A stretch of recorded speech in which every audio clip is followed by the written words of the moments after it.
that easy. It's going to take a lot of work. One thing that is also clear is that the president's signature promise on health care, if you like your health care plan, you're going to be able to keep it, that is not literally true. It is not true, and the president's taken a lot of heat for that this week. And the Wall Street Journal reported this week that there was actually a lot of debate behind the scenes about whether or not the president should actually make that promise. You see the headline from yesterday's Wall Street Journal right there, and they quote, one former senior administration official said that as the law was being crafted by the White House and lawmakers, some White House policy advisors objected to the breadth of Mr. Obama's Keep Your Plan promise. They were overruled by political aides, the former official said. Is that true? That is not my recollection at all of that. And let's talk about that promise for a second. If the president didn't intend to keep this promise, why would he have gone out of his way to put a provision in the law that specifically says that if you have a plan before Obamacare passed, you can keep that plan?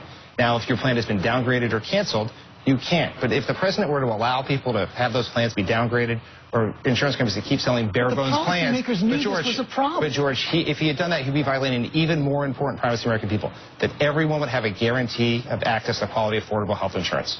It's important to understand who we're talking about and the kind of plans we're talking about. It's the market is this individual market.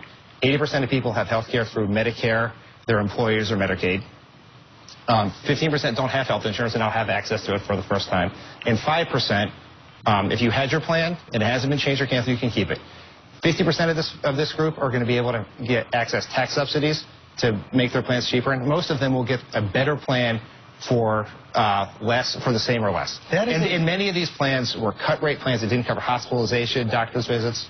Let's stipulate what you just said. Let's assume it's true, but it still doesn't meet the literal promise the president made right there, and your policymakers knew that then. Why didn't the president say during the campaign what he said this week? For the vast majority of people, if you like your health care plan, you can keep it. Look, I can't go back in time on this, and like I said, I don't recall this debate the Wall Street Journal talks about in any way, shape, or form. This never came up inside? Not that I remember, but here's the point, is that if you had a plan before the Affordable Care Act passed, it hasn't been changed or canceled, you can keep it.